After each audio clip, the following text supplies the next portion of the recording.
It was something I just tried out. It doesn't seem to be the right one, but anyway, how is everyone doing this evening? Good evening, Good, folks.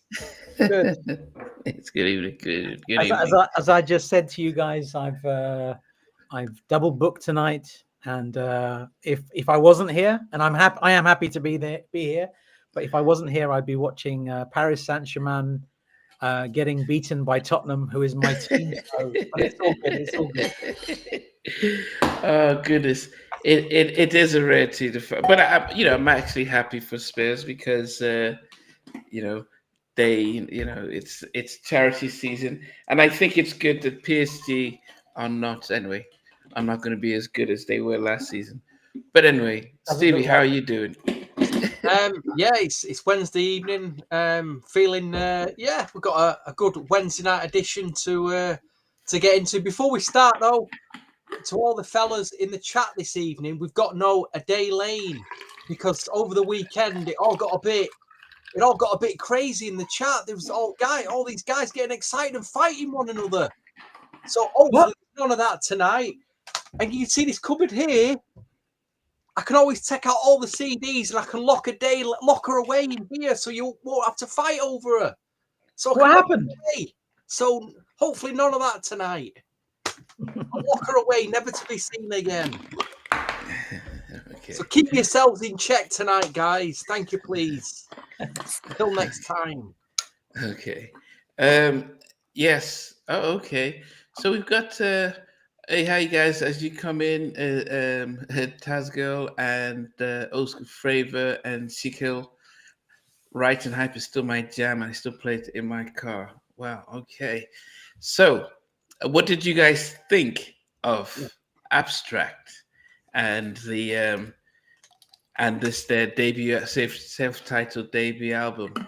Beautiful friend Topaz was the lead singer. My beautiful Michael, if you know how to get in touch with Topaz, it would be great to be able to have her onto the show because it seemed like she sort of disappeared after this album, and while Mary and Martha went and did the Eminem stuff. So definitely would be interested if you could connect me with her.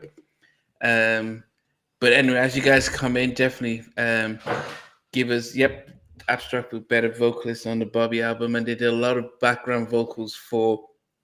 They were also on Let's Stay Together on a future album, and other albums as well. But okay, so Now you asked the question, what do I think of the album? I think yes, it's it's a proper GR Productions album. So it feels like that, and very much it says it's produced by Gene Griffin and it's arranged by Teddy Riley. You've got other producers, you've got Markel Riley, you've got Bernard Bell on there, and the production I think is very good. I think what lets this album down is the songs. I think the songs could have been better. Production wise, musically, I'm there. You got me. You've got me. But I think song wise, I don't think it had the impact. And I also think they had a poor choice of singles or possible singles. But we'll get into that conversation, I'm sure. But I would not have chosen those two singles off this album. what was the second one? Right Hype, and which one? Right and Hype was an official single, and the other song, which wasn't an official song, but it was going to be the next single, is "You Are the Party, I Am the Fun." What? So that was promoed. There was a promo for that, which implies that the record company was considering putting that out, but there wasn't enough of a buzz. So You Are the Party, I Am the Fun. yes, that was going to be the next single. And I wouldn't even have, and I know there are going to be lots of fans of Right and Hype. And when you see my positioning of it, I'm sure lots of people will hate me, but I don't care because it's my choice. And unfortunately, Right and Hype, I don't think was the right single. It's a good song, but I just don't. Yeah. It just, if you compare it with the Deja album, or you compare it with Zan or Guy or anything else that GR were doing, it's not on that level. Okay, hopeful. I would think that Right and Hype what female groups were out in '89? What female groups were out in '89? So Did On Vogue come out? no, at they the came out tail in end of 89? 1990. 1990. Didn't they have anything out? There was. I mean, the I girls. tell you, if you just give me 1 minute, I could give you a Yeah. list. That if I just get that. The Yeah, girls just were think- 88, and The girls 88. Okay, so let's just think about who could have been. So you bring because you think of Right and Hype. I'm just wondering what girl groups, so Stevie will get there, were out in 89 that could be competing with them. I think. Okay, there was the New Girls. Oh, okay. No. You've probably never heard of them. I remember them. Let me just go down this list. Yeah, we're pretty short of girls here. LaRue, but they were like a duet, 2 guys and 2 girls. Seduction were out. yeah. They were more of a dance pop group, but did a bit of New Jack. So they had it a hit says- actually. It does. That was say, it. like, On Vogue did come. They were formed in 1989. They released their Yeah. album in 1990. Yeah. So that's what I'm saying. So if you think There about wasn't many girl groups out. it, there weren't many nothing else major. out Yeah. So I would They had, think that. they had a free run, really. They had a free Yeah. run. They had a free hit. So it's either timing or poor marketing by Warner Brothers, because there was no other competition, and especially with Teddy dominating the sound of that 88, 89, they just didn't really put it in. I mean, they had a nice video. They put the money in the video, but I don't think it got the push compared to what Sylvia Rome did with En Vogue. When they came out, there was almost a sense of let's push this group further. When did Ex-Girlfriend come out? 89 or 90?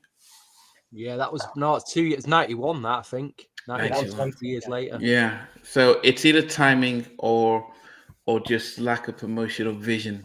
But anyway, You've got to think about it. How many? Let me go back to 88, because how many girl groups were actually that the New Jack sound for girl groups was only just coming in 88. Nah, there was nobody. There was the girls. They were the That's it. feminine That was group, it.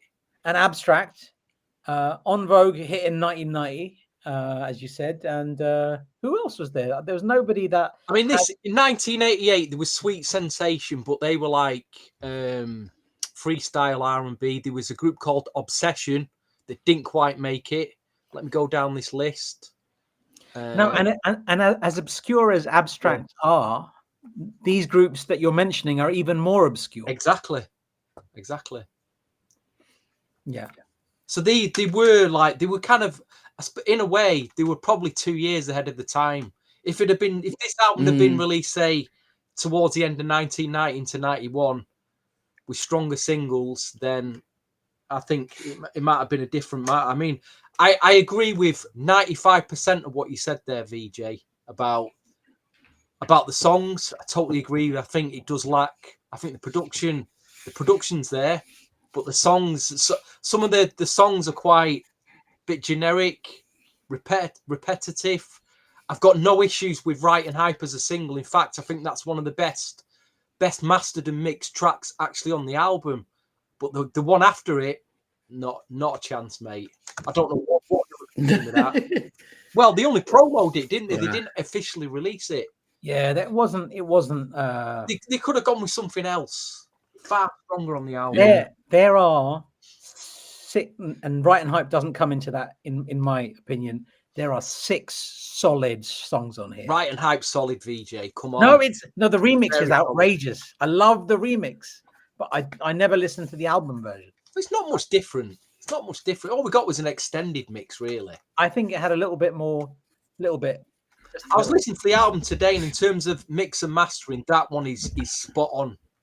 Yeah, but they wanted it as a single, so they've obviously spent a little bit I more think money on that. it was a good single. It was a solid single, but they could have put some others out that were just as solid or better, I think. But So I mean, Hopeful was saying that the Good Girls, did they come out in 89? yeah, 1990 was Good Love. Good Girls were 89. I swear they were. Yeah, they were. It's about. I'm looking at Climax here. Climax were around 89, 90. Yeah, then the Good Girls. Okay. And then Ezekiel was saying that there were lots of emphasis on solo artists, but Regina Bell was even featured on this album because her brother Bernard was, sang and co-produced a few tracks on this album.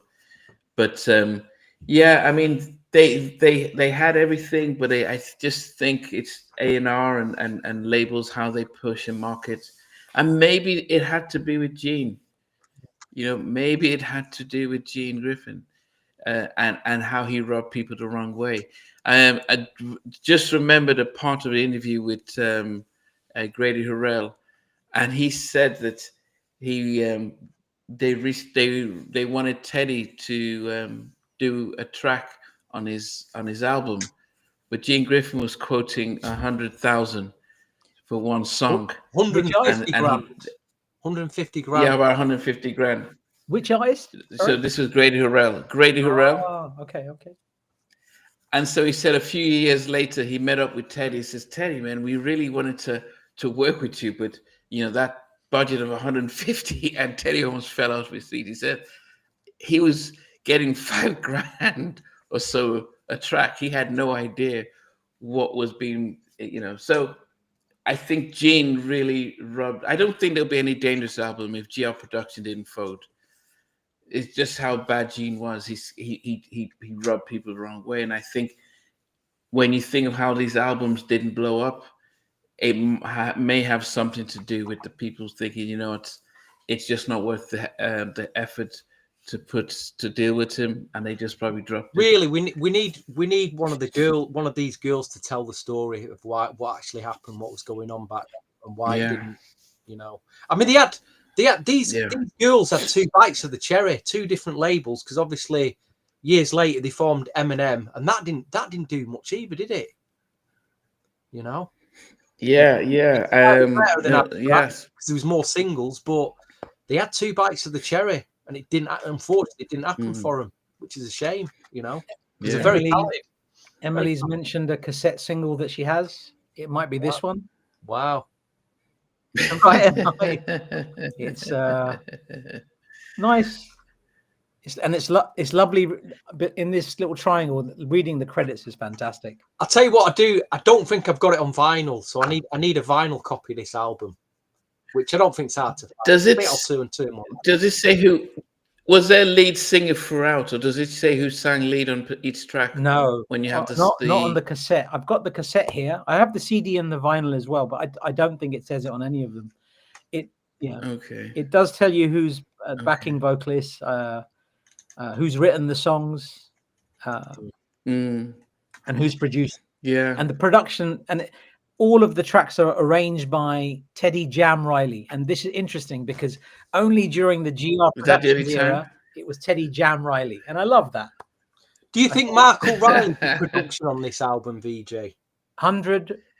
Markel is wildly underrated as a producer, because if you listen to all of the Eminem stuff, the stuff he did, and who was I talking to? I was talking to Akil about this a while back, and apparently Teddy wanted to control what was coming out, like from that camp, and that's why Funky Mama folded.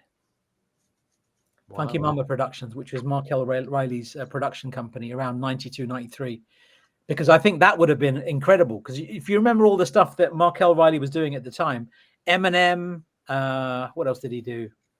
He did some good stuff. Redhead. He did some stuff with Redhead in 1990. But it's always hard to. It's always hard to tell what people did and whether this was a way of escaping publishing, because he signed a bad publishing deal with Zomba, and sometimes it's a sense of, okay, you take the credits and we get paid through the back. So that's why it was always hard for me, because when I'm seeing Teddy's doing the mixing and doing the arrangement, but then he's not listed as a producer, then I'm wondering, is it a case of somebody taking the credits so that the money gets funneled, or whether people like Markel actually did do the right thing and Teddy only just mixed it?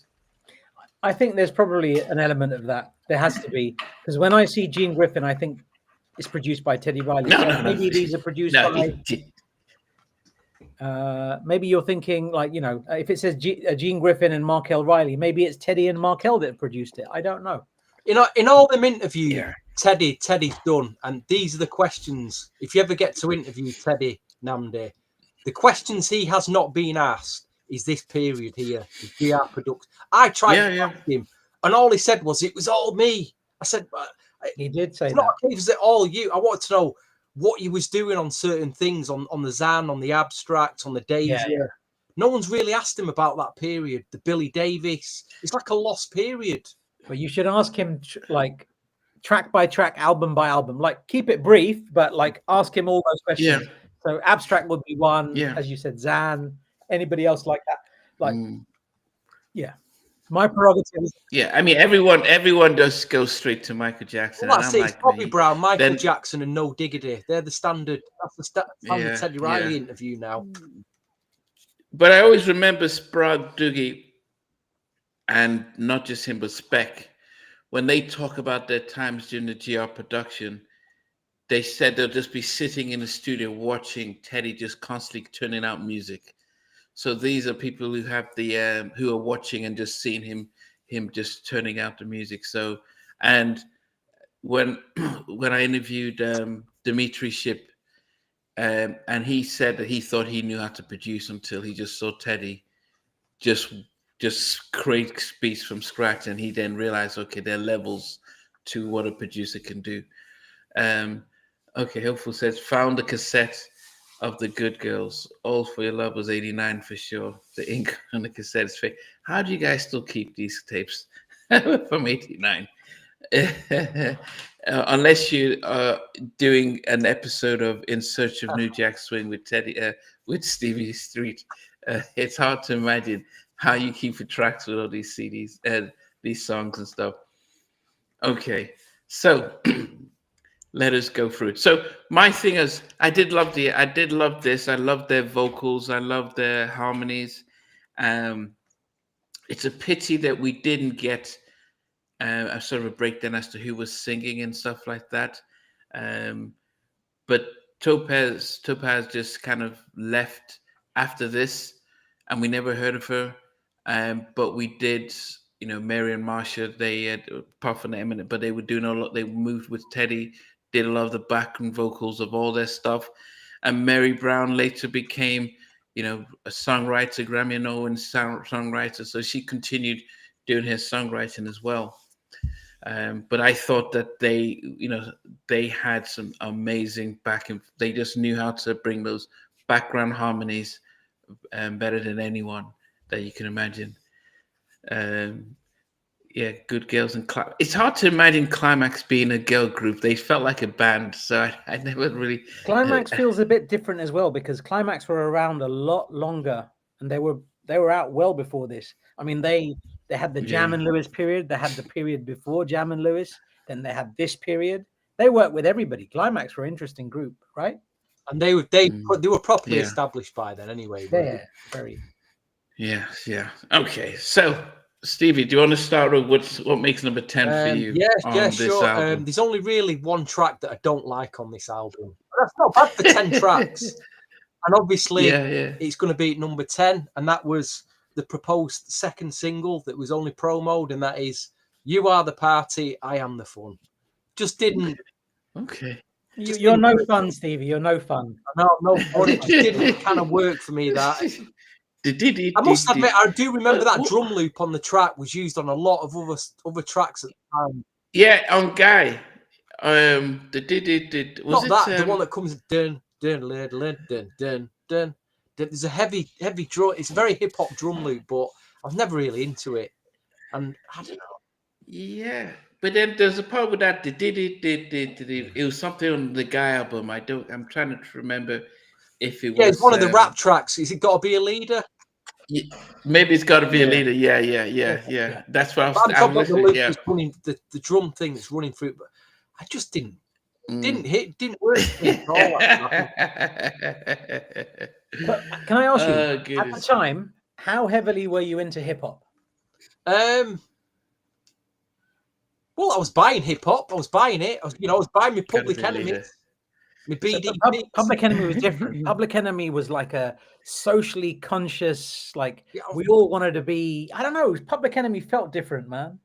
So you said Public Enemy. Were Public you Enemy. I was buying? buying. What else was I buying? Special Ed. I was a big fan of Special Okay, Ed. At the okay, time. okay. So you did like rap. It wasn't Oh, like you course, didn't. yeah, It of wasn't the course, yeah. beats. Okay, fine. Okay. But VJ, what's number 10 for you, VJ? for me, my number 10 is a down tempo. It's produced by Bernard Bell and Markel Riley. It's Trust Me. I think it's a lovely down tempo by Bernard Bell and Markel. Teddy's keys are evident all over this song. And especially after the middle of the song, if you listen to Teddy's little keyboard bit, it sounds fantastic. I think it's around 340. It's a lovely insight into Teddy Riley's style and what he was into at the time. But I don't think there's a bad song on this album. So I want to say that. I think all the songs are good. I just don't think the lyrics quite worked. And I just think they could have had catchier songs. If they did that with the production, I think this album could have done very well. And decent singles with great remixes, this album would have been a smash. Because we know Marsha McClurkin, Mary Brown, and Topaz can sing, so it wasn't that. But yeah, that's my number 10. Wow, surprised. Okay. Surprised. Okay. Yeah. Baseline was talking about Teddy getting sued around sampling, so that's why the credits were mixed around. That would be interesting to find out. Okay. For me, number 10 was a track that if Jackie McGee was here, she would say album filler, filler. And that was You Are the Party, I Am the Fun. I would have preferred if they didn't even put it on there. It would have just been like, so we just have a nice little succinct album. It was almost like to me a little lazy just to put it in there, but it was, it was on there. Oh goodness, that's a turnaround. No comment. Okay. What's the score? Tell me the score, somebody. 2-2. Wow. Oh, he scored 2 goals in the last 7 minutes. Oh, you missed it now, VJ. Oh dear. Yeah. Okay. So We Are the Party was number 10 for me and stuff. So Stevie, what is number 9? Number 9 is this the most up-tempo track on the album? It's very up-tempo, this, and I like the production of it. I think it's just the chorus could have been better. It's just very generic. Make me sweat, make me sweat, make me sweat. Can you check your credits? Was it written by Aaron Hall, or who wrote it? Make Me Sweat. Yeah, Make Me Sweat was Aaron Hall. Just by himself, or no, anyone else? I think there were a few people on that. Marsha McClurkin, Mark O'Reilly, and Gene Griffin. That wrote it. They were credited. Oh, I thought they. Okay, so which one did Aaron Hall write then? There's no writing credits on this cassette. So maybe on the CD. Yeah, I've got the writing credits here on the CD. Luckily. Oh, it doesn't. So Aaron Hall's not on there. Yeah, he's on there. There's 4 of them: Gene, Aaron Hall, Mark O'Reilly, and Mark. Yeah. That's it. Yeah. Okay. We always have to take out Gene's name. I don't know. It's just one of those things where when you had Gene, it's Teddy. So okay, Teddy, Aaron, and Markel. Okay, Make You Sweat. Okay, so that's number 9 for you. VJ, what's number 9 for you? Number 9 is produced by Bernard Bell. It's the only other down tempo on here. It sounds great, so I want to lead with that. It's just I'm an up tempo guy, so I'll Be Your Friend is my number 9. What? It features the vocals of Bernard Bell and also Regina Bell's on this track, which should make it incredible. The production is crisp, it's so good, but I didn't feel the song just didn't work for me like in its entirety. I just don't think it was an almost song for me. And I don't think the vocal style fits the song. it just doesn't have the je ne sais quoi. Now, That's the just rumor me. was it that Aaron was supposed to sing the male part instead of Bernard Bell, and I think a strong male lead would have made a massive difference for the song. Whether it was Aaron Hall or maybe it was Diesel, I think, or even Bob, I think it lacked. Bernard was okay, but he just did it. His vocals weren't memorable. You didn't really feel it. It's almost like he was just singing a demo. Now you take So that I song. could imagine. I could. Exactly what you said. Mhm. You take this song and you do what you've just said, and you add Aaron on this track. Oh my God, it's over. This song would go up to number 2 or something. It just would. Because the Yeah. production's solid. It's a really good production. Yeah. Yeah. It just didn't. Yeah. I think It's a nice song, but it's not a killer. Yeah, it fell off. not with Bernard's vocal. Nice, Not with yeah, Bernard's it's a nice vocals. song, on but it. it's not an absolute killer, is it? Yeah. Yeah, Bernard didn't. As much as we appreciate his writing stuff. His writing is great and his Okay. production is outrageous. He was outrageously talented. But singing, I mean, he was in Today as the Gents. He dropped off and he focused on writing and production. And there was probably a reason for that. Mm, It's a nice Yeah, picture, that. yeah. That's a nice, Fantastic. nice picture of the girls there. yeah. It's a pity that it was just bad promo. They didn't do many pictures and stuff. Yeah. Anyway, number 9 for me is another track that I would think is more keen to an album filler, and it's "You're My Kind of Guy." Don't, Album you're filler? my You kidding me? kind of guy. Yeah, it sounded like climax, You're my or it felt sounded like a early mid '80s, early '80s type of funk song, like a climax. I would think, yeah, it sounded like a song like climax would do. It was nice and funky, but it just didn't fit the vibe I was getting from the Wow. album. But yeah, so that was my 2 least favorite. And to go back to "I'll Be Your Friend," I didn't like the fact that it was the second song on the album. I felt that it should have been. They should have grouped the slow ballads together. It's just because it starts off so quickly, and it drops down and goes up again, and it just didn't make sense.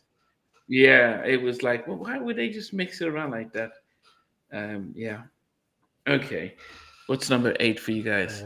I'll tell you what I will say about that track you just picked there, Looking Out for Number 1. If I was to put a timestamp on that track, I think that was made around the same time as Big Daddy Kane's I Get the Job Done. Because there's a Zap sample that they speeded up, more bounce to the ounce. But on what they put on top of the Zap sample is all this percussion and drum sounds that were the ones that, like a go-go thing, that were exactly the same as what was on the Big Daddy Kane I Get the Job Done track. So I think I got a feeling they were made around the same time. I could be wrong though. Anyway, number 8, I've gone for a song that would probably do very well. It would have done very well in the Me Too movement. I think the Me Too ladies would appreciate this song. It doesn't work for me though. I like the funkiness of the track, but I just thought the song was a good but nothing killer. But I've chose Sleaze at number 8. Okay. Sleaze, you're a dirty, rotten, low sleaze. You've been messing around and blah blah. It's the thing that women like to, the thing that they like to do about men is cuss us men out, don't they? When we cheat or we do this or do that, they call us sleazies. So, they've got to have one track like that, I suppose, haven't they? Where they have a dig at us guys. You know what I mean? It's a fair play to them. Okay. Yeah. My track was before you go, I was just seeing if you had a response for Ezekiel when he asked. Yeah, Abstrac is relatively easy to get hold of. You can probably find it off eBay or Discogs and others. You should be able to pick it up for definitely $2-3 maybe, $5 maybe plus shipping. That should be it. Okay.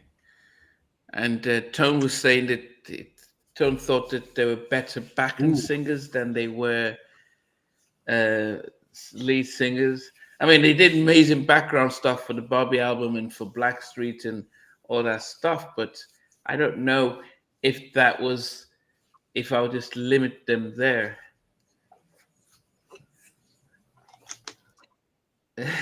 Yeah, but we'll never know. Yeah, I think back. I think they were fantastic on Bobby's album. I mean, I think Marsha and Mary Brown were on both of Mary. Bobby Yeah, album. they were awesome. One more One more. chance. All right. That's your tune, innit? One more night's your jam, man. Oh, that's right. That That's one more. the one. Yeah, just give me one more More night. night. Yeah. And Tammy says she couldn't vocally; she was just not able to join them. So they because she they had smash stuff with it. her voice. There's a song that Marsha McClurkin and what's her name? Mary Brown. Mary Brown. They do the backings for a track. There's a track on Bobby Brown's album that was supposed to come out called "Be Yourself," and Be yourself. it is I've never heard that. magical. And it's just those two, it's the Eminem girls, it's the Abstrac girls, and they sound so good. And Was that a Teddy yeah, production? Wow. Was that supposed to be on the Bobby album? Rejected. Yeah, it was meant to be on, but there were so many tracks. There's only so many tracks. I mean, how many tracks was on that album? 14, was it? 16? How many tracks were on the Bobby album? Yeah, it was about Yeah, 16. so how many? You can't fit much more on there, so it didn't make the final cut. But it's very good, and that just showcases how good these girls are as background vocalists, and that's what they're not given enough credit for. It's like when we talk about Babyface is an incredible lead singer. There's no doubt about it. But as a background singer with anybody, he smashes it every single time. Listen to Babyface's background vocals on the Tony Braxton track, or Babyface's background vocals on the Line with Michael Jackson. He kills it. And yeah, maybe Mary's and Marsha's thing was being great backing singers. But yeah.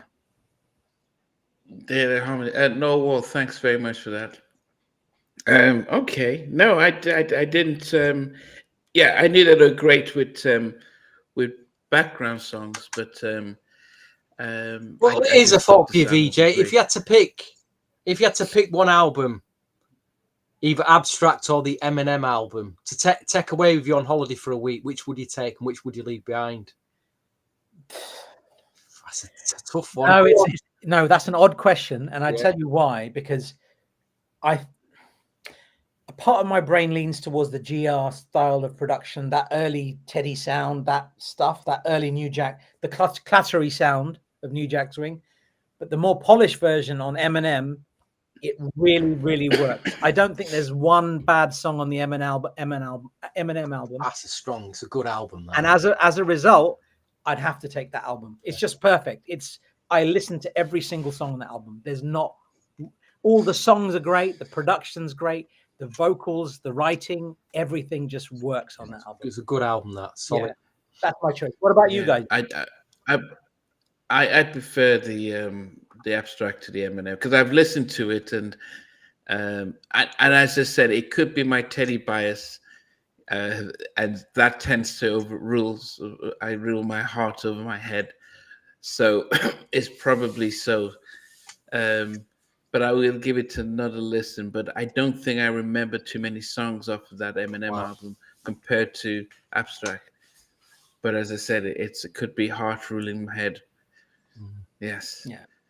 But anyway, VJ, what was your number 8? Number 8 is a Markel Riley, Gene Griffin production. It was we need to scrap Gene's name out of the credits. I'm just reading the credits. I don't know. You did the same thing to me when I said about Devontae Swing not having touched Loving You Down. There's no way he's done that. That's Timbaland all day long. Yeah, but you have to. So if you think about the two people, okay, we had what's his name? Oh goodness, from Rab and from Idris Muhammad, and then also Spec. They would tell you that Gene would walk in, and then walk out, or he'll say, "Oh, it's going over here. Why don't you say it's coming over here?" And then that's his writing, just twitching what is already there. So it's yeah. No, So I'm anyway, sure. go ahead. I'm sure it's all a bit odd. Listen, Go on. No, I just thought he did I think Gene did a brilliant executive producer job, which is meaning to put everything together and just let them get on with it. That's what an executive producer does. And then, like you said, every now and again, comes to the studio with maybe a pizza for someone. Say, "Oh yeah, I like that. Just say that," and off he goes. Executive producer keeps the ship, keeps the train on the tracks, keeps the ship going. That should be the case. Yeah. But Hopeful said something interesting. Like she's talked about Lisa Fisher being a great lead and backing vocalist. Absolutely. Oh my God, Lisa Fisher. Hopeful, that is the perfect sentence. I cannot fault anything you've said there. Absolute perfection. Oh, Lisa Fisher. What a voice, man. We'll probably get around to doing her album in 2035 when it's on the list. It's on the list. It's on the list. We'll get to it. My number 8, produced by whoever, but it's You Are the Party, I Am the Fun. Wow. It was meant to be the second single. The single only had an LP version and a radio edit, so I don't know if they got round to remixes. If they did, they didn't press anything. My God, it needed a remix, that track. Badly. That needed a remix. Badly. That one. Yeah, but it didn't get the traction that warrant a full release. And interestingly, this song came out. You Are the Party, I'm the Fun. It came out in '89, so that would be the inspiration for this one. Can you see that? I don't know if you can see that. Just about. What does it say? It's time. Yes. The one is It's time is inspired. If you listen to the mute production on this and you listen to the production on that, obviously it's time. Yeah. What time? Yeah. It's time. Okay. And it just doesn't. This song doesn't have the impact that other production, the production implies it should. It didn't work for me. So that's my number 8. And yeah, based on just this conversation, You Are the Party probably should have been at number 10, and I should have bumped those other 2 songs up. But they're all in the right okay. Yeah, so number 8 for me is Trust Me, Bernard Bell. It was slow, but it was very slow, and it just didn't. I think it just didn't get me. It just wasn't as good as I would have hoped for. But it was definitely a nice little track. But I think he could have had a little bit more oomph to it to be a little bit more memorable. So Trust Me was number 8 for me. Okay. I think when I look at so I think from 7 to 1, I was definitely enjoying this part of it.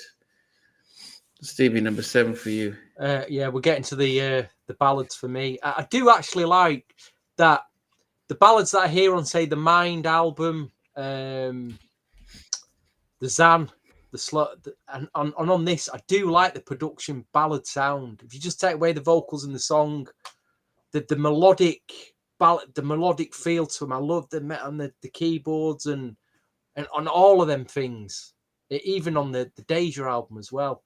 But I've gone for I'll Be Your Friend at number 7. Like I say, I like the track. It's not a killer song. Number 7. It's good. It's just that it's a 6.57 out of 10 for me. Yeah, that's it. Exactly what you said. That's exactly what I think of that song. That's it. That's it. But I do think it's better than You Are the Party. And I just think it's slightly edgy song. It's the Make Me Sweat and Sleaze. I think it's a better song than them two. That's why I've graded it at number 7. Just give it, and it's and the quality of the ballad as well as a production. So that's why that's why I put it in front of Sleaze and Make Me Sweat. All right, my thought process anyway. Okay. Hopeful says you need to write more than 15 consecutive words. Oh Lord, have mercy, VJ! What has just happened? Yeah, okay. Is it 3-2 now? No, it's penalties. Spurs lost on penalties.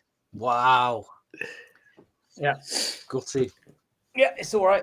Yeah. That's a shame. Yes. that. Okay. So Like Stevie, say after you get to number European 7 for you. final, yeah, we're on DJ now, number 7. Number 7, my number 7, Oh yeah. samples Public Enemy's Don't Believe the Hype. You'll be hearing Flavor Flav throughout the song. It's not really a strong enough song to have any real impact, in my opinion. However, I think it had some incredible remix, especially the incredibly infectious Dave's Club Dub. Oh my God, absolutely stunning. That mix I could listen to on loop. Brilliant. Obvious ode to the incredibly talented Dave Way. Teddy is definitely turning some knobs or doing something on that track. I know Teddy's around. You can hear Teddy all over that song. The remix edit feels a little bit more well-rounded, I thought, and sounds better than the album mix, in my opinion. Although Stevie, as you said, you felt that it's just an extended version. I felt it was a little bit punchier. Okay. But Right and Hype is my number 7. I'm stunned, mate. You've stunned me. No, that's it. Absolutely. That's exactly where that song deserves to be, because when I talk about the other songs, they are quality. There's no dud tracks after this. They're all brilliant. I don't know if Right and Hype is that low. I thought it was actually maybe because it was played the most, but I thought it was really definitely a good song. Totally. No, but then that's what's great about this podcast, though. You know, that's what it feels. And like you say, fair play. It's how I feel. It's how I feel about that song. Exactly. Like when I think of the new Jack coming out of GR Productions, I like to. There's a song on this album which absolutely personifies my number 1, and I'm confident both of you. Don't give it away, please. I'm not saying anything, but I'm saying that personifies GR Productions sound. That feels like a proper song. You take the stuff that anything else. I don't know. There was so much. This one, It's Real by James Ingram. This beautiful little 3-inch CD single. Was this 89? This was 89 as well. That's a proper GR Productions track. That feels like Right and Hype didn't feel like that for me.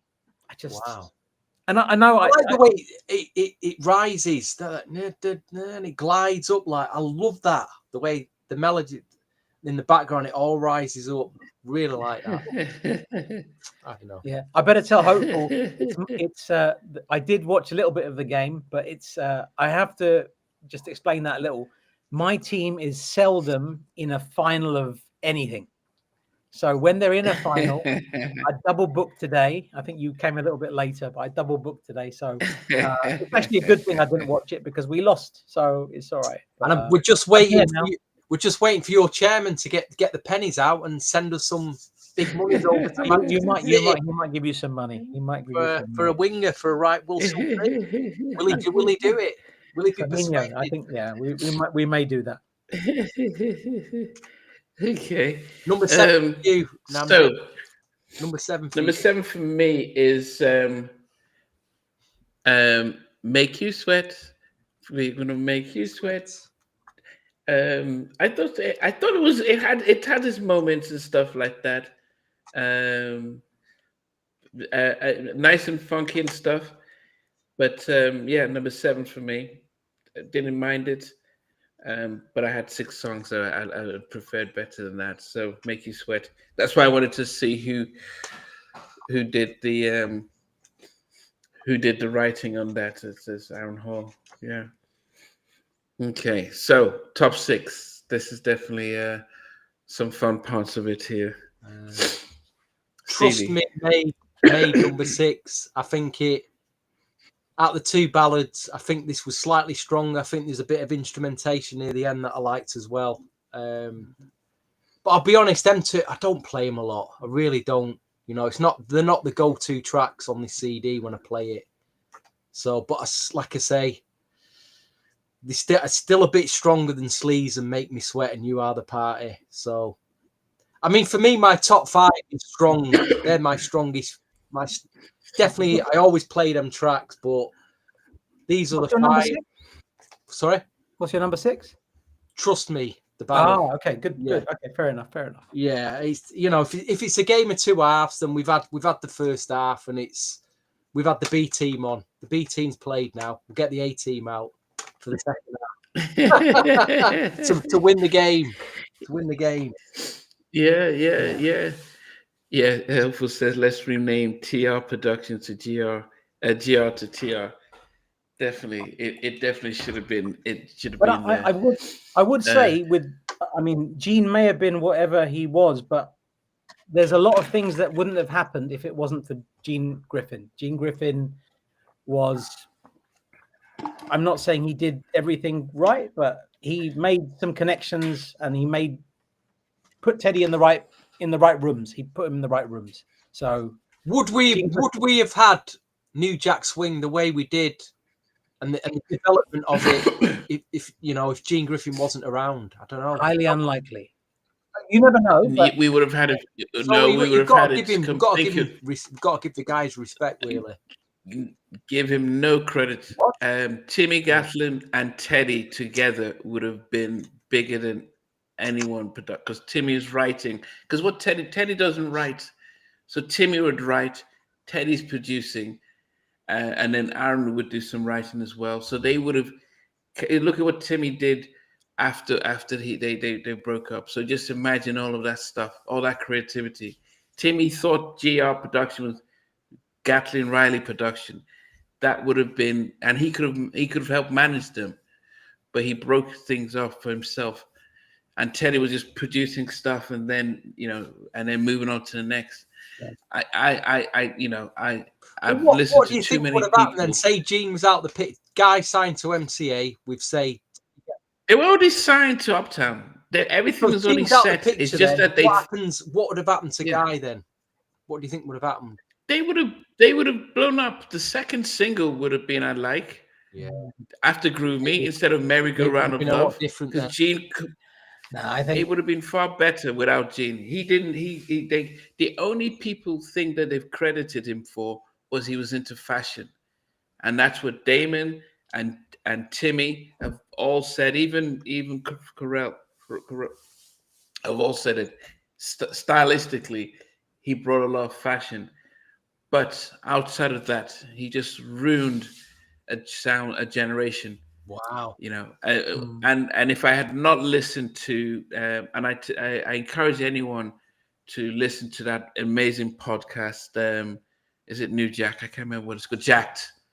It is so hard. It's called Jacked. It's so heartbreaking to find out that Teddy and Marsha were dating, and he deliberately broke them up because he was afraid that she would tell Teddy what he was doing.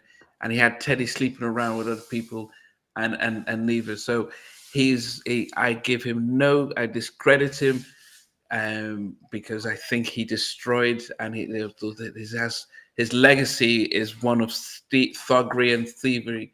He trained Suge Knight, who extended all of that. So anytime I see his name, I cross it out. No one has said anything great about him. And so I will never do so. Who did we have last time? Who came on that podcast that we had? Idris came on. So he was saying what he said about Gene, but Gene did open doors. And I think that's a conversation. Things played out the way they did. And I understand why you're saying what you're saying. And most people on the chat are saying, don't want to give Gene any respect whatsoever or props. But he opened doors, and I agree with Ezekiel's comment. You've said that Teddy did Classical 2 and B-Fats. He did lots of production without Gene. But he did all the Heavy D stuff without Gene. He did all the Kumo D and all the stuff with Big Daddy Kane. The show he did all without Gene. Did The Dangerous without Gene. Yeah, but what did Keith Sweat's debut album without Gene? Doors were open, is what I'm saying. Like a lot of doors. Tell me, and all those doors that are open. Like you talk about thuggery. Which of those? And which of them was successful? All the GR stuff. Which of them blew up? All the stuff Gene got for Teddy. Which blew up? What do you mean? Say that. What do you mean? Which of them was successful? Which of them sustained? Anything that Gene touched. We talk about Abstract here. You got Deja. None of them blew up. I tell you what. In all the years you've been doing halftime chat, Namdi, this is your most hard and defined opinion that you've ever come out with. And I'm blown away, mate. No, it You know, is I suppose interesting. you don't rarely hear a Namdi hardcore opinion. He sits on the, well, he likes to just, like you say, keep opinions to himself when he's doing interviews. We're getting the real Namdi thoughts. This is a great discussion, guys, because we're getting your. I'm taking on board what you're saying as well, VJ. Both very, very valid points. You do make some. It did open doors, but like you say, what was, and to counteract that, what was successful out of it, and it's hard. What was successful? The odd thing here and there, you know. Teddy had his success after GR, didn't he? He did. GR and before GR. Yeah. All his biggest stuff was after and before. If Gene weren't in the picture in the early days, what would have happened to Teddy and Guy? And exactly exactly what you've said there. Because in any journey in life, in anybody's life, you take any individual's life, that person is as a result of their good and bad experiences. They have turned out how they have. Now, Gene Griffin guided things a particular way. Now, you're right. Like, Abstract is not revered as much as, say, it could have been. Yeah, you mentioned Deja. There's Starpoint. There's a ton of other projects we could even talk about. Basic Black, yeah. Basic Black, 100%. But I think that was a necessary thing at that moment in time to guide Teddy to the next step. And Teddy had to go through that to then say, okay, then create the song that Stevie doesn't like, Gotta Be a Leader. We don't like that running loop. Let's get rid of that. I never said I didn't like it. I said the Abstract track. Not oh, sorry. I misunderstood. I misunderstood. But my point is, it took Teddy to that point where him and Aaron and Damien and Akil created Gotta Be a Leader to say, hey, enough of this. We are moving on from this. But it was a lesson that needed to be learned. And I think that's invaluable. And I don't think this story would have been the same without Gene Griffin. Gene needed to be the protagonist in this. Gene needed to be there.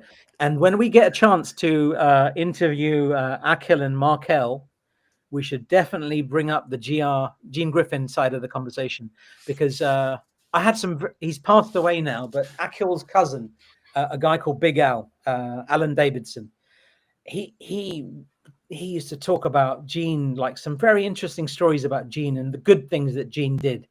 And obviously there's some bad things, but I think it was a necessary thing. You needed to pass through that pathway to get to 1990, where we had the Future, and then we were excited. Then we had the Bobby and the Rex, and then the Michael and everything else. I don't see Jam and Lewis talk about Prince firing them, and then they had to make it on their own. He didn't steal their money and stuff.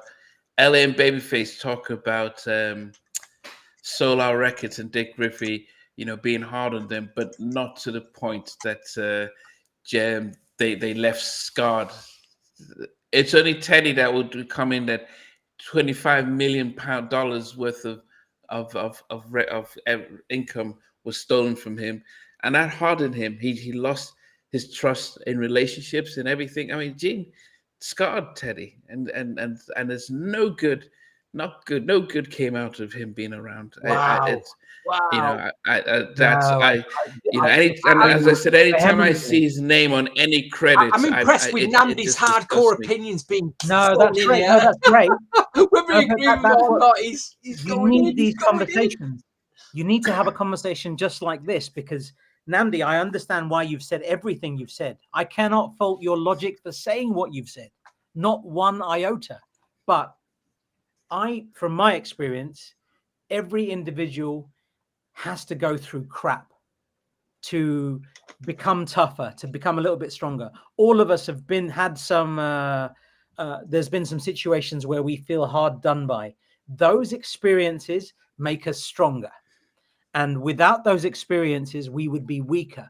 Teddy came out of that GR relationship super strong, man. That boy smashed the shit out of that baseball right out of the park. And he's like, see ya. My name is but Teddy it Riley. didn't have If you to didn't be know my there. name, It's It true didn't because he have doesn't to- take any yeah, shit but now, does he? just Pardon saying. me, but it didn't he have don't to really be there. take, you know. But- And I'll Yeah, be but the honest, thing is that it didn't Teddy's have to very be. through that experience. He's incredibly wary of people, isn't he? Incredibly wary Yeah, of anyone being getting any yeah. close to him. That's that I get the vibe with. So I mean, as I said, I think the first 6 months of doing this show and hearing all these stories about being cheated and everything, every artist, it was the most heartbreaking thing to hear. And then when I keep listening about, I reflect on Teddy's situation and realize how much it was taken from him. So you look at his contemporaries like Jermaine Dupri and the rest, how they had much smoother paths, or LA and Babyface or Jam and Lewis, that they were able to set their stuff up. And Teddy was constantly scarred about that, not owning his own things. But as I said, um, we can't change the past, and but I've not seen, and even when he left when Guy kicked him away, he couldn't produce the magic with Basic Black or any group afterwards. I think Basic Black's album was much better than The Future. I prefer that great album, but Gene didn't know how to promote That's it. another interesting conversation. I want to have that conversation properly with you one day. Why you feel Basic Black's album is better than coming out now? And I would 10 times more likely buy the Basic Black debut album than The Future. However, Gene did not know how to promote it. That shows me it was all talk but no action. He didn't know how to even get the deals. Or was it Motown's? No, it was Gene. But Gene stopped the record label. The record label's job was to promote the album. Yeah, the record label. Yeah, but but he stood in the way in everything. He stood in the. They did not want to release "Merry Go Round of Love" as the second single for the Guy album. He pushed that out. That song. The song failed because he had a little writing credit and Timmy wasn't on that, and it failed. And then they had to go around. So you can see how he sabotaged that. He made himself the fourth member of Guy. So he's not shown any success. All he should have done was bring the pizzas to the studio. That's all he should have done. I will bring the pizzas to the studio and let him get on with it. Namdi, on Sound of New York, he had many hits, man. He had many hits. They dried up, didn't they? They dried up by the time he got older. Like everything has a cycle. The Roman Empire was like it was the dog's nutsack for a little while, and then it wasn't. He didn't even have success with Kids at Work, and all that competition was No Edition, and he couldn't even do anything with that. But anyway. Wow, we digress. Wow, this is no, but we'll have this conversation. We're going to have this conversation again, and we'll have it. But fascinating. I'm loving this conversation. I'm loving it, Namdi. This is the sort of stuff that comes out when we're offline. When we're off, I'm loving this. We have, and you're getting an insight into it now. You get an insight into it. And Stevie, he's so passionate about it. And the thing is, Namdi, you've interviewed lots of people that have been around Gene Griffin, and a lot of people have told you a lot of things, and it's helped form your opinion. What Namdi needs to hear, the other side, he needs to hear the other side of people around Gene Griffin that probably maybe got a better view of him, so he can then make a balanced opinion. I wish, Namdi, if you'd ever had a chance to talk to Alan Davidson, you would have loved it. Because he was around from the beginning. He passed away some time ago now, but very interesting guy. And he was there he was at all of the video shoots. He was there when Guy were doing this. He's Akil's cousin, so he was there for all of the Rex and Effects stuff. Wow. You would have had a fascinating conversation with him. But TK Thompson, who was the general manager of GR Productions, said yes, they brought in more than 20 million. Teddy probably got less than 50,000 from all the work he did.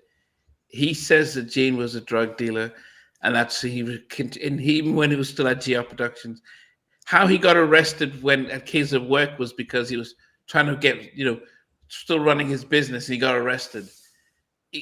Anyway. But we'll have a separate podcast that baseline Gene, comment on is the the one. life and times of Gene Griffin. We can wrap it up with We'll that have a baseline separate- comment. Baseline G. The process wouldn't happen without. Yeah, but you know what? If even though I would say that the if you listen to Jacked, all these singers, Teddy found them, and Gene, and he brought them into the fold. Marsha, how they all came in through Teddy. But anyway, we will. And I could imagine he would have had better deals. He would have had more money. He would have been able to do more stuff, and he probably would have been a lot more a different approach to his subsequent artists if he hadn't tried to recoup all this stuff back. Here's But one anyway, last point. Have you noticed as well, considering all the interviews you've done, New Jack Swing related, all the GR production artists they're very hard to get hold of or just disappeared in terms of like try to get an interview with them. It's just like Redhead Kingpin, like you say, Rex and Effects, Abstrac, Deja, maybe someone from Starpoint, Zan. We can't get hold of any of them. Maybe they have been tarnished from that period. They've moved on and done what I talk about it. I don't know. Yeah. As I said, nobody. I mean, as I said, people tend not to. Basic Black. They were there. They saw everything going around, and they said, they gave their opinions on stuff. But every time somebody has to bring up his name, it's never great. Look what he did at Uptown. He walked in there, slapped Andre Harrell, and I remember Carl West was at Uptown during that time. He was in the office when Andre got slapped by Gene and shook the whole place, and they were like, do we still push this guy stuff? It just disrupted everyone. I'm sure he threatened everyone who had a GR production signing, and people just to say, let it fail on his own so we don't have to deal with them anymore, because there was no goodwill on any albums. Like you say, Idris with the album, he literally walked away, didn't he? He didn't want to promote or anything. Yeah. Down tools, didn't they? No, because which is a shame. So really. it's just, and as I said, Vijay, the more you keep hearing everyone say the same thing from different, they're not all sitting in a room and saying it. Different people are all saying the same story. It's hard for us to hear because we treasure these albums and we want to know about them. But when you find out the backstories and it's tarnished, it's not good. You know what I mean? It isn't good. I will say one thing. If Gene had been more fair with Teddy, the music scene would have been very, very different. Just if you understand that sentence the way I mean it, if Teddy was paid more and he was given the kindness that he deserved based on his talent and looked after the way he should have been, I think Tone or somebody mentioned that earlier. I think it would have been very different. Can you imagine if it was it was GR Productions and they both got 50-50 of everything? How different would things have been?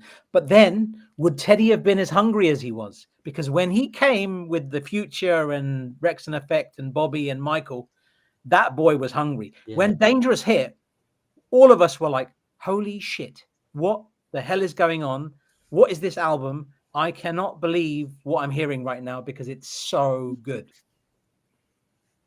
But I would go back to say that if Gina stayed as the manager of Guy, just like the manager of U2 or Coldplay, who've taken them to new levels, if he just stayed, let the artist be the artist, not try and disrupt Teddy and Tim, and let the three of them, the original three, do their thing. Timmy was an exceptional writer, and he knew how to get the best out of Teddy. If they had just continued to write and produce together, they would have been as big as Jam and Lewis and Ellie and Babyface. Yeah, they should have been. 100%. I agree. I agree with that. Because Timmy's, he says, he heard this. He said that he had Groove Me, and then within 15 minutes wrote the track. They were just writing, and so that's when you start to see that he just from where he just started to break things up, and how it just changed. So that would be it. But We're going to get back to this top 10 now, but I'm going to ask you both one more question, which is Guy related. If Guy were to reform now and it was 3 people only, which 3 out of the 4 would you pick? Very important question, this. I know all of them. I'm not answering this. I'm not. Come on. I'll do it offline. Offline, I'll answer. No. I can't do it here. Pick 3. I can't. No, it's too. No, I love them all, man. Guy on my group, man. I'm not saying a bad. I'm not, because if I leave one person out, no, to come back and be a success, which 3? You've got to put your feelings aside in terms of coming back and being a success. I think, you asked a question, and I'll tell you how I think Guy could be successful in 2025 and beyond. Teddy has many contacts. I would get all of them back together, all 4 of them. Mm-hmm. And on the album, I would get, if Teddy can do the tracks himself, great. If he feels that he needs assistance, then get the assistance. And I would also have lots of cameos on that first album when they come back, like big cameos, like whoever, like Jay-Z, whoever, any Rihanna, anybody. No, leave all them out. No, I'm talking. No. You, they can't be on the album. No, to get them to a point where they are successful, and then once they've gathered the momentum, then focus on just doing an album like they've done in the past. But they do one album which is full of cameos, all 4 of them, and hit them with the sauce, hit them with the Guy sauce, and I think it would be incredible. I think it would be good. Still, could you pick 3 members, Namdi? Timmy said that when you have groups like the Who, Rolling Stones, who could be reunited for millions of dollars each, it doesn't happen to black groups. We've seen New Edition come back as 6 and be successful. I think the magic source from the first album is Timmy and his writing and his vision. But I think it's hard to discredit what Damien brought to the group afterwards. And so Timmy has been open for all 4. I think the fans would say, you know what, you've had 3 albums and 4 people within them. I would probably have all 4. I couldn't exclude Damien because he did the feature, and he's done the 3 album. So I would have all 4 of them. I think there's a very simple answer to this. You won't answer the question, VJ. You won't pick 3.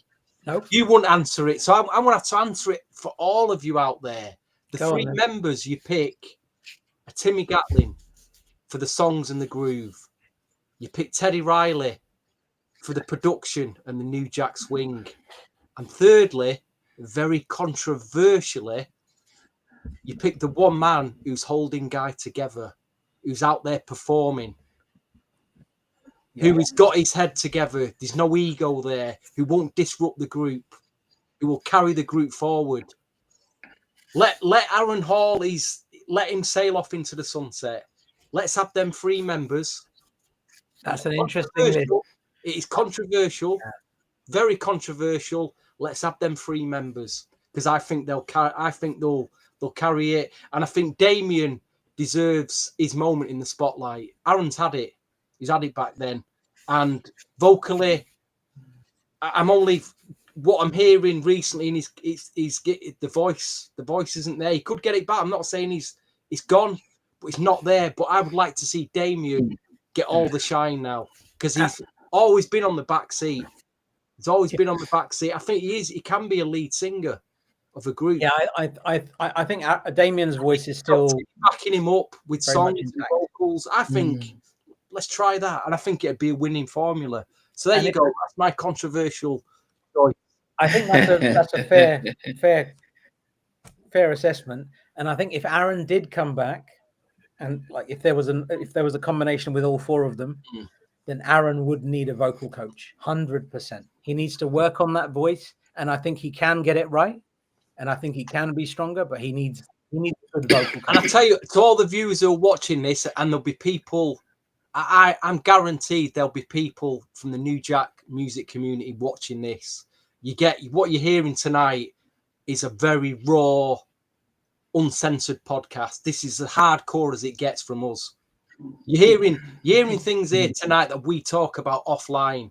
We put it out here tonight. We getting raw, hardcore, uncensored opinion. We're not this open on online. We're not. And this has become a very interesting podcast. Let's get to the top 10 anyway. Yeah, let's do that. Oh, I wanted to say something about Ezekiel. I saw that you said you're an Arsenal fan. I thought you were perfect, but nobody's perfect, obviously. You can even bring Tammy Lucas in as well. Can you bring her? Amazing. Oh my God, that would be amazing. And give us some good money. Does it have to be called Guy? Couldn't it be called something else? Still Guy. It's still Guy. But anyway, what number was we up to? We're at top 5. Have you done number 6, Namdi? No, we are in. No, let me How see. did Number we go 6 so for me. off topic? How did we go? Yeah, we did number 6. That was Make You Sweat for me. So number 5 then. My number 5, and did I put this at number 5? I wanted to put it number 4. I haven't done my number 6 yet. Sorry, go on, VJ. So if you hadn't done your number Namdi 6, did Make Me Sweat at number 7, if I'm not mistaken. All right, so you still need to do your number 6 then, Namdi, and VJ then. Right, number 6, VJ. Okay, my number 6. Oh yeah, I haven't done number 6. Okay, my number 6 is it's that guy and Markel Riley. He's credited as the track. It's Make Me Sweat. Namdi's number 7. I think it's a great TR solo around 2 minutes 50 seconds. Got to listen to that. That is a proper TR solo.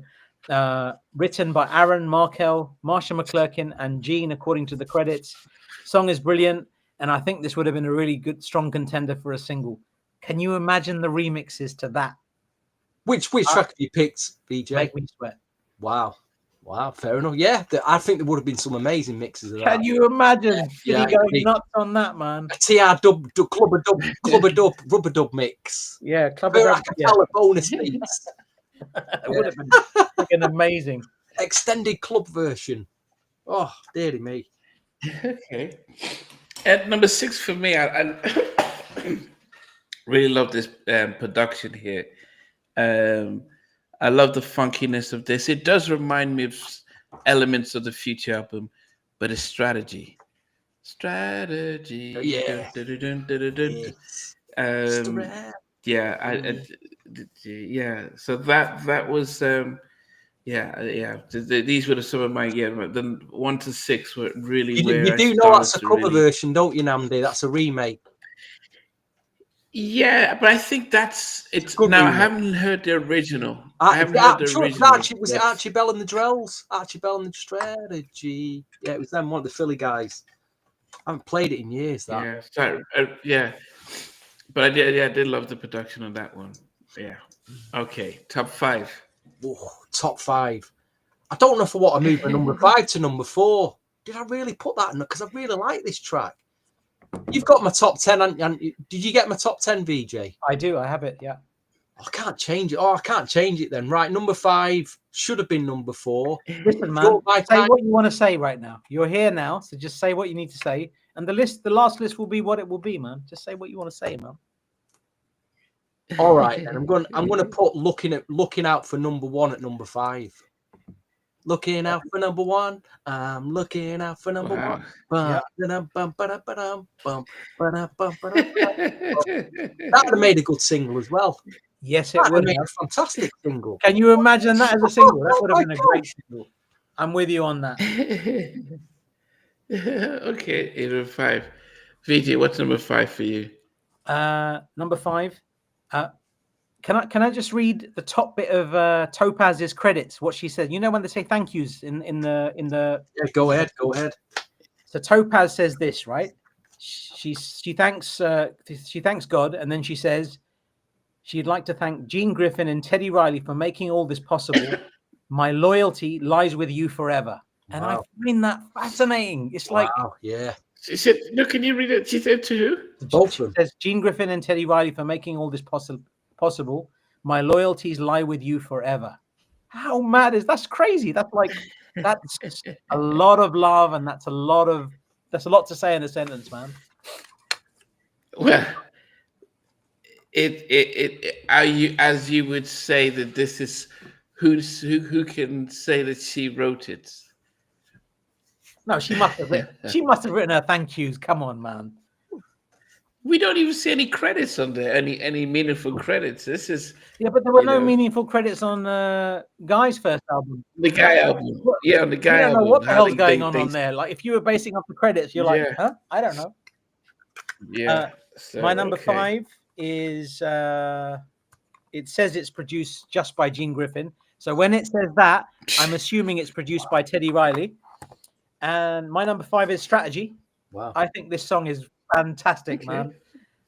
It feels like a proper GR production track. This is evidence of how good that whole sound was at the time. And I think I think Bernard Bell was involved in that track. And I think it's still crazy to think that he's gone, because Bernard Bell was a ridiculous talent, man. He was so talented. Totally. He stood me up in New York once. Yeah. Remember meet up? And I waited for him for 2 hours and he didn't come, and then he apologized, and then we met up another time after that. But wow, all good. Well, I remember when Kyle West stood up me and Knight in New York once. Did he? Yeah, we was going to meet him for dinner and he never turned up. Oh. Yeah. Oh well. All good. So Strategy is my number 5. Do you think Gene Griffin chose that song? He will have heard of Archie Bell and the Drells from his disco days. Gene Griffin.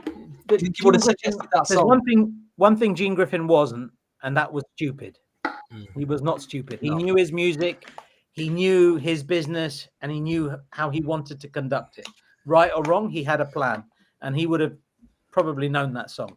Yeah, I like that. Anyway, your number 5, Nandi.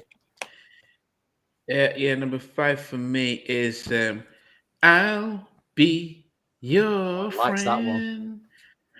I did, as I've said earlier. I think if Aaron had been on it, as you know how you hear these rumors, just like Mary was supposed to be on the on Drama with Blackstreet, but she backed out when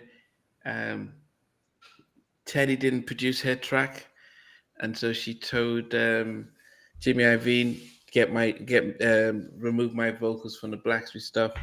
So I wonder what Aaron must have been up to that he decided not to sing on the track, and Bernard had to go in the studios instead, because it made no sense not getting. If you had Aaron there, you should have used him. It would have made a massive difference to show that Guy is part of that. I never understood why they didn't put Heavy D and the Boys featuring Guy with Now That We Found Love. It made no sense that Uptown did not put them on there. But anyway, yeah, I'll Be Your Friend at number 5 for me. Wow. Top 4. Number 4, this song is wrote by one of my hardcore favourite artists, written by William Zan Aquart and Mark O'Reilly. You're my kind of guy. Well, it was at number 5, but I pushed it to number 4 because I really like this song. This was the song that it sounds like you say it's got the same drum, it's got the same percussion drum sound as what's in Big Daddy Kane. I Get the Job Done. You just listen to it again, you'll hear him in the background, and it's got the More Bounce for the Ounce sample speeded up. You're my kind of I like the melody of it, so I would have liked that as a single, but beggars can't be choosers, can they? My number 4, Mark O'Reilly, Gene Griffin track. Great little New Jack number. It's also You're My Kind of Guy. It seems to just get better with every listen. I love this song. It's fantastic. Very, very catchy. And it's complete with New Jack cowbells. What New Jack song is not complete without cowbells? You need cowbells, man. And this has cowbells. It's brilliant. And what else? Yeah, I think if they had better songs on this album, I think it would have elevated the album, and I think this would have been a very good single. You're my kind of guy, I think. Okay. I probably with my number 4 would have it over that. Got me bugging over Got me you. bugging. You got me bugging. I mean, I just love the. I mean, and I'm thinking, which other group were doing that? Which other girl group were having those type of conversations as they were singing? Because it would have been it could have stood out the way they were singing. And this is pre In Vogue to me, because this is the kind of stuff In Vogue would do when they when they when they are singing. So this you've got me, you know, this kind of conversational singing. Um, so good chorus, good backing vocals and stuff, and then a little Teddy musical interlude in there as well. Yeah, bugging at number 4 for me. Got me bugging. Oh, Fantastic song, man. Yeah. All right, top 3. This is the track I used to play this so much when I bought the CD. It's like my first go-to track. I mean, I kind of listen to it now, and there's like they've not actually got somebody in to play a saxophone on this. You can tell, you know, like sometimes as a kid you might got one of those kiddie keyboards as a kid that your mum or dad might have got you. Yeah, And Casio, it's got or some something got some really cheap saxophone sound on it. It goes well, this is what's on this strategy track. I listen to it down and go, listen to that sax. It sounds like it's played on some really cheap keyboard. Yeah. But I do like this. I just like the song strategy. Very, very good choice. Yeah, and I like the. Is it a James Brown? I don't know if it's a James Brown sample or it's just very funky anyway. There's not. I couldn't find any information on the internet about what. Actually, it's a very funky track, but it's made my number 3 anyway. Made my number 3. Okay. So Fiji. my number 3. Can I read something about what Marsha McClurkin's thank yous? I think. Okay. So she said, "Teddy Riley, you bad, and just think you've only scratched the surface. To my manager Gene Griffin for not giving up on me and giving me the chance to be a part of the best production company." Wow. And she thanks her sister. She says a thank you to a few other people. Then she goes down and she says, "Aaron Hall, my brother, for making me feel comfortable in my audition and on stage. Bernard Bell, for your immeasurable patience. Guy, the group, the band and crew, and today for being so nice on the road." I found that's just so lovely. Just so lovely. But it's not true. It's not. Listen to her talking Jack, and Jean sabotaged her relationship with Teddy because he was afraid of her. So you've got to toe the company line when you're writing that stuff up. So I don't believe anyone would say that nice about Jean. We need interviews. A bit compelling interview that. When Teddy Riley said that he thought R. Kelly's 12 play LP was dope, do you think he meant it or do you think he was joking? He's a musician. He's on Blackstreet's first album. He thanked, like, of all the people he could have thanked, he just randomly thanks R. Kelly, dope LP. That's what he says. Wow. Did he mean it? Yeah, he didn't have to. He didn't have to make it up. He didn't. He didn't. That's a very different thing. Because he had no. I have got a feeling we're going to have lots of conversations about this at some point. Yeah, he had no beef with R. Kelly, but as I said, listen to Jack. Listen to what Marsha talks about. I believe it. I have no doubt that she's right. Drama. I know there was lots of drama. I know the drama. They had to sneak around to continue their relationship. That's all I was doing. All good. Yeah. No. Yeah. Okay, so anyways, here's some more pictures. There's some more pictures of Abstrac, by the way, in the sleeve. Nice pictures there. That's great. There's not so much on the cassette. On the cassette, you don't see anything. Only picture you've got is this. Oh, have I got that one? I've not got that one. See, they're using different pictures. I'm gonna have to get the cassette now for that picture. Of course, well, if you insist. My number 3 is did I mention number 3? I've done my number 3, right? Sleaze. I said it's numbers. Yeah, that's mine. Yeah, you had Sleaze, but No, you didn't. You didn't mention. You didn't mention it. Oh, Sleaze is my number 3. Yeah, that's it. Just Wow. Okay. it's a. I was going to say it's a perfect head nodder. This feels like the typical quintessential GR production tracks. Whoever has actually done it, let's leave that conversation alone. But it says, and it says it's arranged by Teddy Riley. But whenever you see Gene as the sole credited person, and it's arranged or mixed by Teddy Riley, in my head I'm thinking, shut the front door. Teddy's done all of that, hasn't he? That's where my was Bernard and Bernard Bell. Bernard on that? Yeah, I think Bernard Bell, but I think Bernard Bell and Markel Riley on this one. Sorry, yeah. So it's all 3 of those: Bernard Bell, Gene Griffin, Markel Riley. They're the 3 credits. But yeah, that's my number 3. I love it. I think it's a fantastic mid-tempo head nodder, and I think it's the way it's good, man. You need to listen to that loud as well. Wow. Yeah. Okay. So that was number 3. Number 3 for me is the only single that we officially saw, and that's Right and Hype. Because I think it was very distinctive in how it came out. There was nothing like it. No. And although there was another song that I thought would have hit harder, but I think if this been the first single, would have been fine if it was promoted, if they had some money back in it, and then they could have brought the song that I thought would have been their strongest song on the album.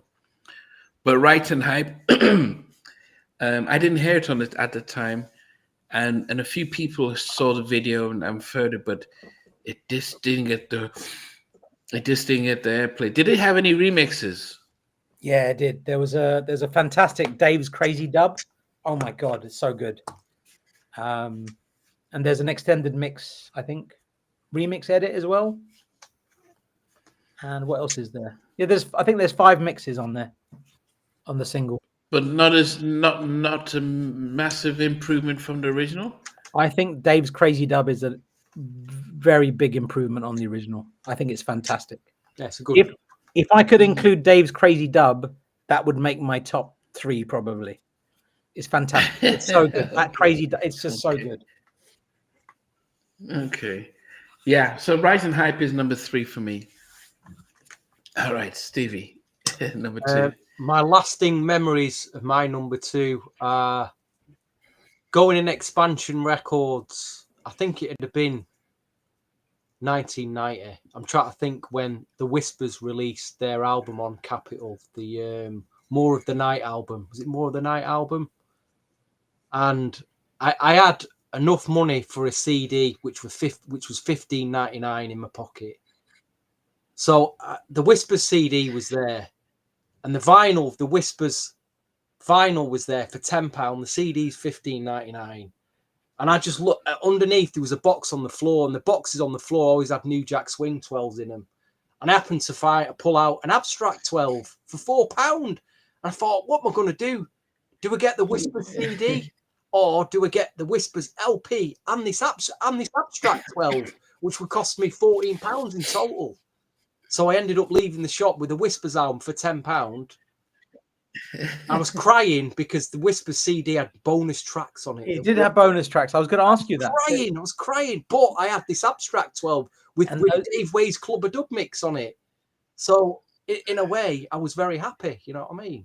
But those bonus tracks are featuring Robert Brookins. Those are essential. I got the CD years later, VJ. Okay, so you have it. All right, that's fine. Yeah, years later, I found it in a box for £5.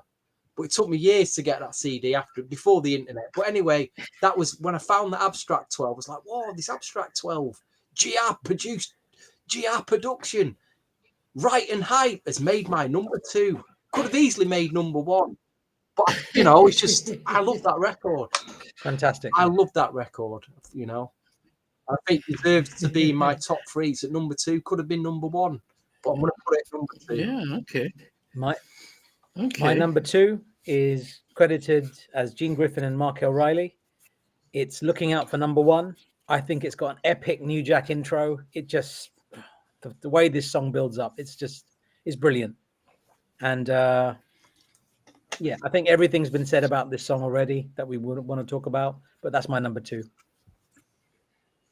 Okay. Number 2 for me is I think the funkiest track on the album, which is Sleaze. Wow, that's really right. I she's just a man. I mean, I just love how it just builds up and stuff. The singing, the whole thing. Oh goodness, as I said, when I look at my top 5, I'm like, man, people had really, if they'd just done a good video, if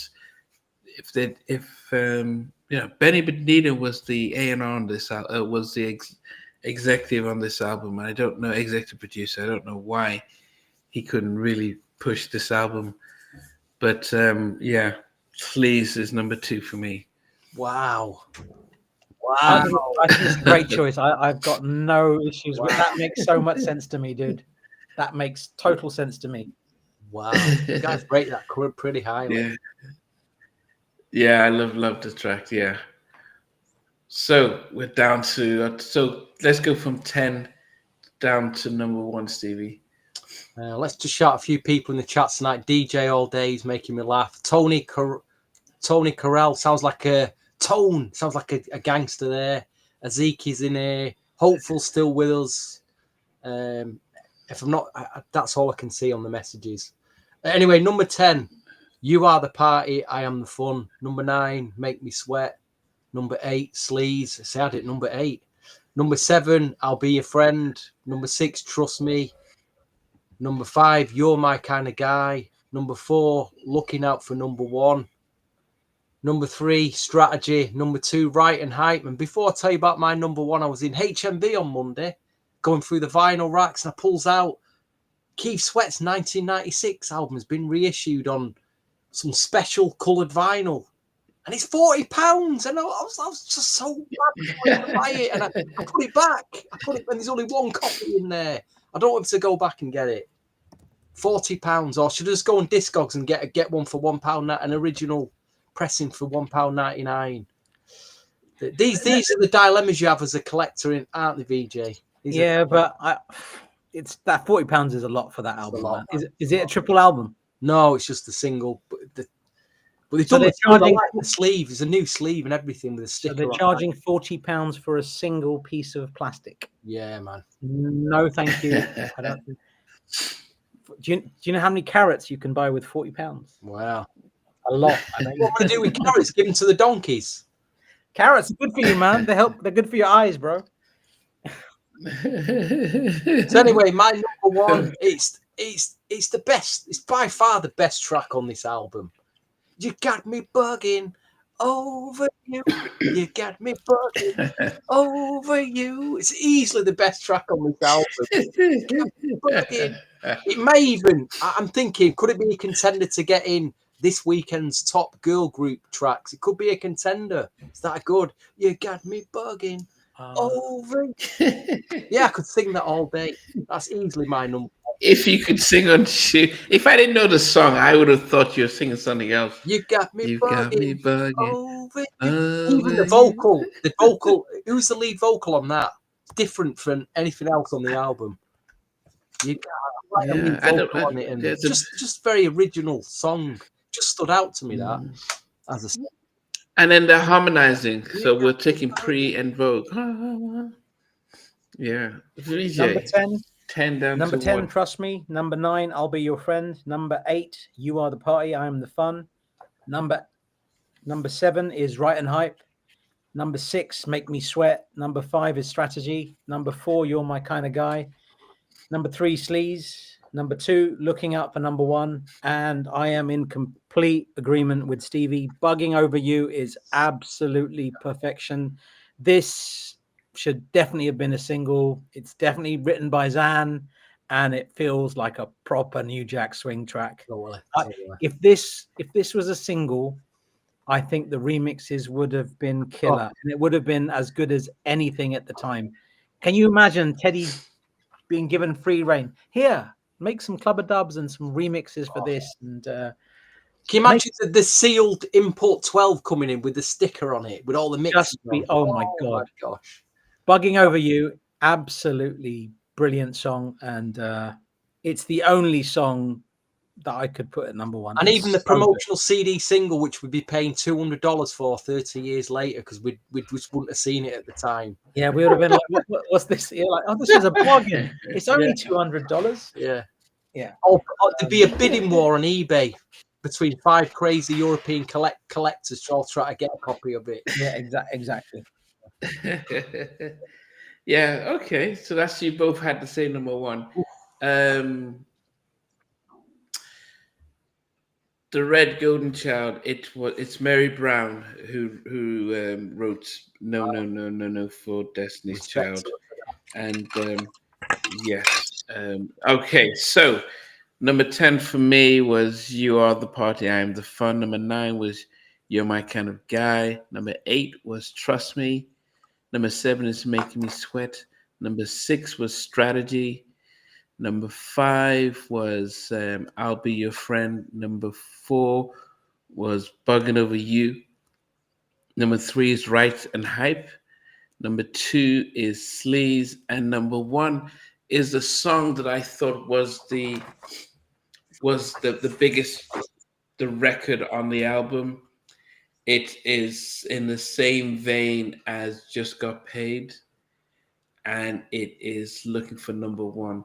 And you know, when I listen to that track, it's almost as if they could have decided to do a funk group for Abstrac, because it felt like dance,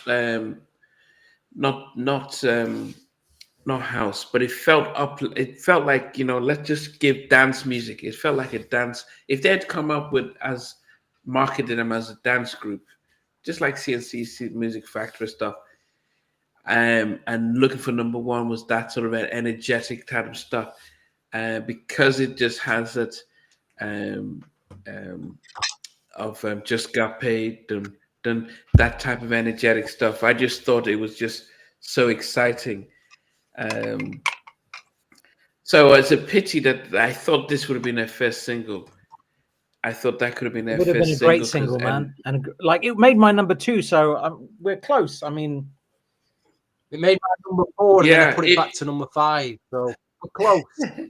I think it would have gotten more attention if they'd got a nice little video of them all dancing and stuff.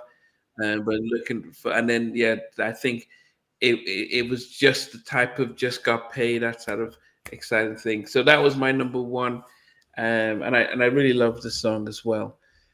Well, I think we spent half an hour talking about the album, and the other hour. Well, it's been a fascinating. I thought we'd struggle tonight I thought we'd knock an hour out, but it's turned out to be quite a fascinating debate. This one. It has been. It's been very interesting. You know, really one of our best, I think, in terms of getting Namdi to really come forcefully out with his opinions. You know what I mean? It's been a revelation this evening, actually. You know? Yes. Well, I have to do Gene Griffin, The Mind Behind the Music Part 2.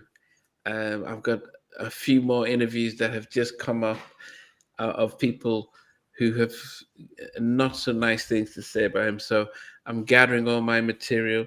Even Andre Harrell's last interview, a week before he died, he was recounting the day that Jeans came into the office and slapped him, and came into his house the next morning with Teddy in the car, saying, "Sign over all Teddy's publishing at Uptown." You know, so it Fat Man Scoop, when he interviewed Teddy, says, "Man, I was part of Markel's, and you know, I was part of the crew, and man, we all feared Gene." It was, you know, back then. No, I'd like to share another interesting fact. If it wasn't for Gene Griffin, we would not have Teddy Riley featuring Guy, My Fantasy, on Do the Right Thing. We would not have that as a song. We just wouldn't have it. So give the man some credit.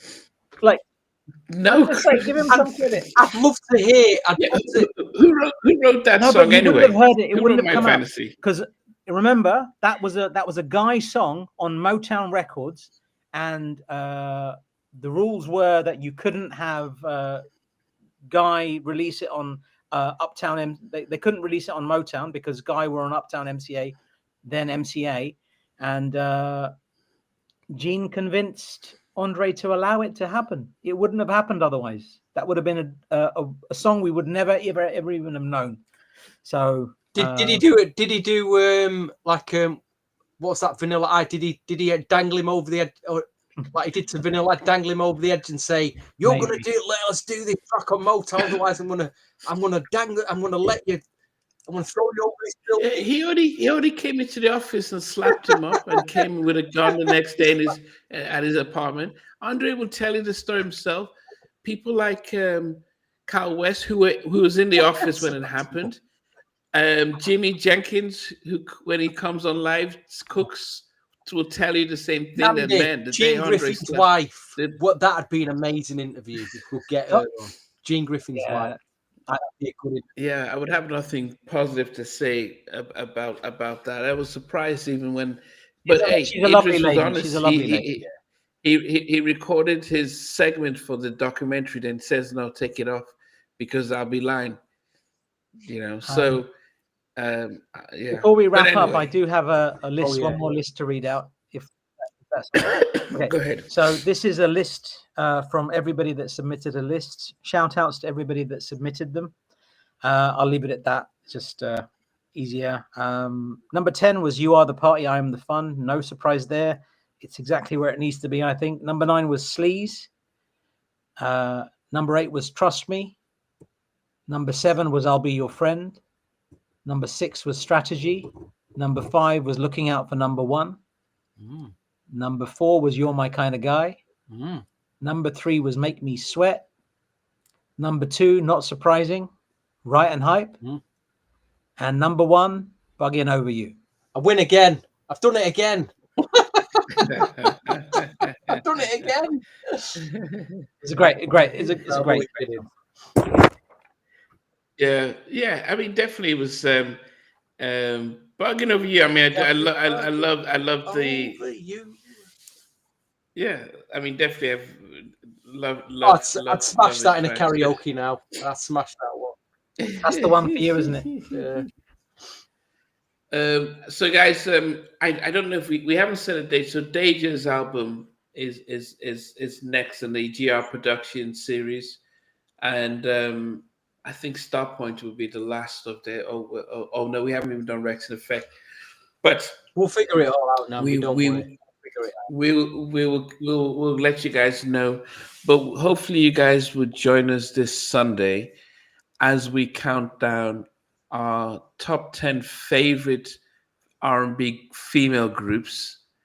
We're gonna pick 10 groups, 10 different groups, 10 different songs from 10 different albums, and we're gonna rank them. So think of, it could be SWV, could be TLC, could be En Vogue, could be Total, could be Jade, it could be 702, it could be anything. Maybe the girls, maybe somebody picks Abstract. I want to give you a really hardcore top 10 on top 10 on Sunday night. Yeah, so it would be interesting. So join us. So think of your top 10 songs from female artists groups, and then rank them. So rank them from 10 down to number 1. Your favorite song by a female artist. We'll leave Night to add the Spice Girls and the Destiny's Child in his chart. We'll leave that. He can handle all them. I'm going to go with my hardcore selections. I think it'll be fun. I think it'll be a fun one. And Namdi, I just wanted to. I didn't read Mary's thank you. Can I read one sentence? Yeah, which Mary? Okay, yeah, please read hers. So all she said was, the first thing she says is, "Special thanks to Gene, Teddy, Donna, Bernard, and GR Productions." Very nice. It's fascinating. Reading these credits is so cool, man. I just love all that nonsense. The Spotify era has done away with credits, unfortunately. Yeah. As I said, there is nothing like the credits and the engineering and just looking at everything, how especially if you when you got into music like I did, wanted to see, did a different studio sound make a difference with the album? How important were the engineers in the stuff, and where things recorded? The thank yous are very interesting. I think Mary would probably be the most honest one of all of them, keeping it simple. Like, yeah, I'll just thank everyone and move away. But I've been in touch with Mary Brown for almost 18 months. But she is she's had a lot going on. So hopefully before the end of the year we can get her. We'll get her on. I was going to say Mary Brown is so it's interesting who you know how you gravitate to certain friends, certain people, whatever, however it happens in life. One person that I'm close to is Tony DeFat, and for his I was meant to go to his birthday in New York, and the birthday I'd gone to New York for his birthday. Then the birthday got delayed for there were some reasons, and I missed the birthday because I had to kind of get back to London. And the reason why I was most gutted for not being at his birthday, because his very close friend Mary Brown was there. I really wanted to meet her because I know Tony, I know him well, but Mary was at that birthday party that I was supposed to be at, and I really wanted to meet her because she's Mary Brown. Like, I think of what she's done. She was on all these background vocals for all these songs that we know. Her and Marsha and Eminem were a group, man. Like, that was my group. I really loved that group. But anyway, that was all I wanted to share. Nothing. Yeah, I've been trying to track them all down. So somebody's going to try. Yeah, I'm trying to track them down.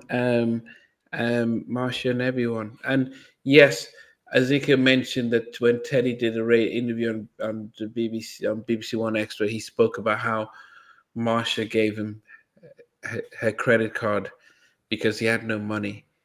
As I said, and I'll say it again, if you want to know the history of New Jack Swing, search on Spotify or Apple Music, search for Jacked.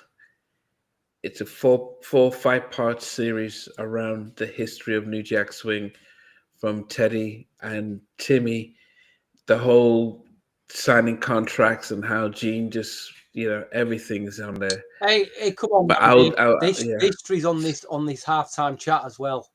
A lot of history on this. All these interviews you've done. Yeah, man. There's a lot here. As I said, I love Jack. What's that Dealer Vance interview? Dealer Vance said he took a call.